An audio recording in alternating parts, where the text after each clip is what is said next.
साला अगुआ के हम खोजत तनी जहिया मिल जाइए नु उनका आखिरी दिन रही मौसी।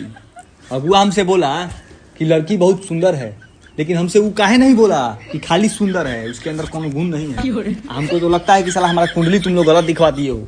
है कुंडली में क्या निकला था कि 36 से 36 गुण एकदम मिल रहा है। कहाँ मिल रहा है? हमको तो अभी तक एक गुण मिला नहीं। हम कब से ढूंढ रहे हैं, खोज रहे हैं।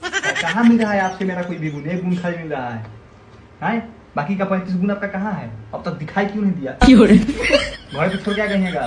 मंगवाना पड़ेगा ऑर्डर करके। मिला है? अच्छा नहीं मिला है ना मिल जाए तो कम से कम एगो मिलल बा नु है। कम से कम लड़की सुंदर बिया नु तो का टेंशन लेवे के बा? का हो जाए तो गुण नहीं तो माने जोने बा मिला जुला के जितना बा उतना कम बा है। कम बा जितना बा जितना मिला है कम है। कहाँ कहता नहीं कम है मम्मी? कब कहनी हम कब कम है? तू कहने कि एगो दूगो और रही तो ठीक रहे। और मिलेगा तो बचेगा नहीं।